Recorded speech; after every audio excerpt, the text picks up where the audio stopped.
Right. Oh, for God's sake, talking to yourself for half an hour to say this. Right. Welcome to the Dungeons and Dave's Descent Into Avernus campaign. I am the Dungeon Master, and sadly, we won't be playing today.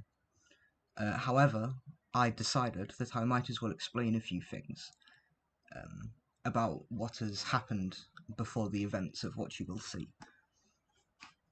One night, in a city called Baldur's Gate, a short human wearing a cloak with reds, browns, and slight yellows, wearing a hat made with the same colours and with a devilish smile sewn into it, snuck into a noble's house.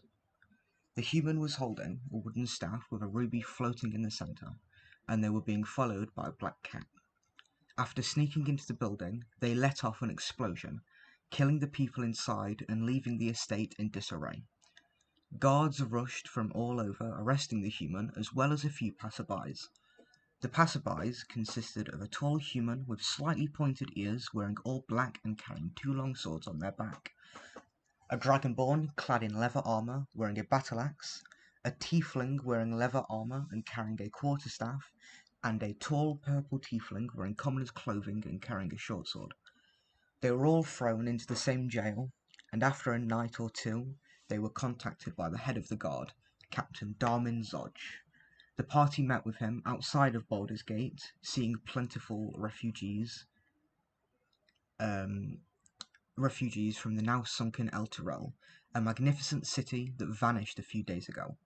Through meeting with Zodge, the party got to know each other and introduced one another. The short human introduced herself as Megamin, a crimson devil sorcerer, and her cat Genesis. The tall human introduced himself as Kirito, a swordsman of the Ironclad teachings. The Dragonborn introduced themselves as Joe, a run-of-the-mill mercenary. One of the tieflings introduced themselves as Alista, a warlock, and the tall purple tiefling introduced herself as Indigo. Just some passerby looking for work. After meeting with Zodge, the party was given an order to deal with the Dead Free, a cult that had been causing a lot of issues for the Flaming Fist. The party then headed for the Elfsong Tavern, where they would meet with a woman named Tarina, a spy who had information regarding the whereabouts of the Dead Free. Upon arriving at the Elfsong Tavern, and after a bit of gambling, the world seemed to freeze. Kirito and Megamin woke up in a strange place, on top of a rock made of ice, floating in a seemingly endless void. Flying around the rock were hundreds of dragons made of ice. While there, they met with a large dragon made of ice, and learned that their name was Knowledge. She asked them if they would like to undergo a trial, to which both accepted. Knowledge called down some of her children, and they began to fight with the party. Megamin and Kirito won and gained a blessing from the dragon. As they were leaving this realm, they saw a figure appear. Kirito, he saw a tall tiefling with white skin and long black hair with red highlights. Megamin, on the other hand, saw Indigo. However, she did not seem to recognize her. Kirito woke back up in the material plane, remembering the trial and what had happened there. Megamin, on the other hand, didn't. Upon awakening, Indigo was nowhere to be seen, and a new person was in the party. A tall tiefling with white skin, long black hair with red highlights, blood-red eyes, and two fangs peeking out of their mouth. Kirito did not know who this was, however the rest of the party did. They introduced themselves as Eclipse, and revealed that her and Megamin had been travelling together for a few years, that she helped with the murder, and that they had known each other for a day or so. After a few hours, a group of thugs showed up, and they seemed to be after Tarina. The party stepped forward and protected her. After dealing with the thugs, Tarina gave the party the information they were after. The Dead Free were holed up in a local bathhouse nearby. As the party began to leave the tavern,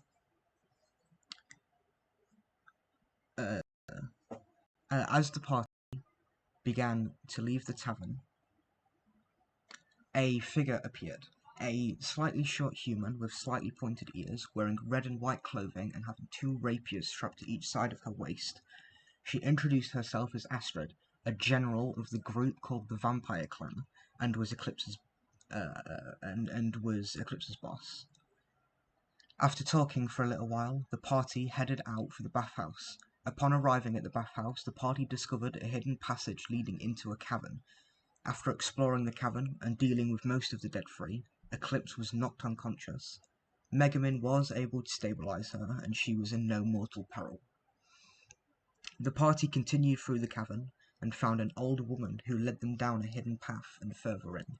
They then revealed their true form and began to attack. However, they vanished and the party went off to help Megumin, who was currently being attacked by skeletons.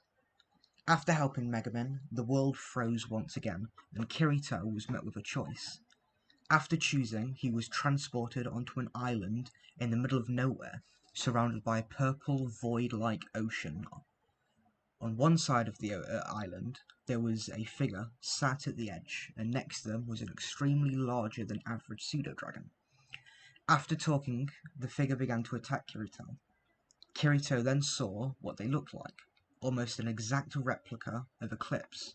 However, they had black skin, silver hair, bright blue eyes, and no fangs.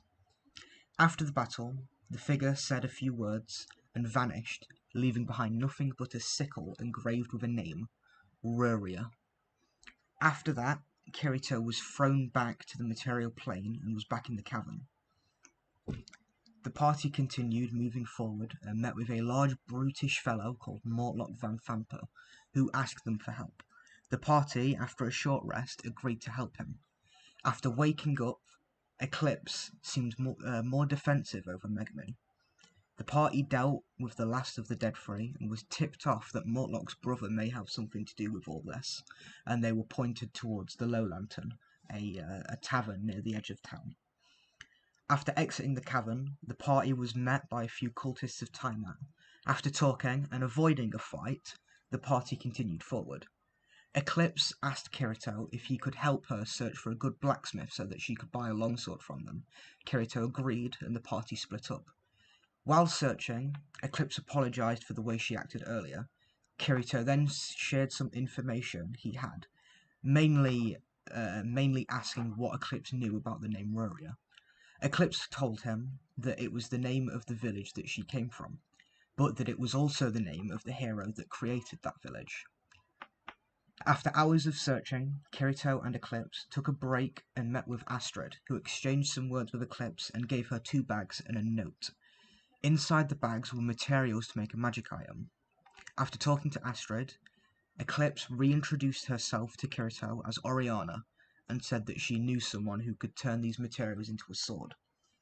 They arrived at a small house near the edge of town, which seemed to be a blacksmith. The blacksmith had dirtied clothing, they were fairly short, they had pink hair, and they were called Lisbeth. Kirito seemed to recognize them, but he said nothing more.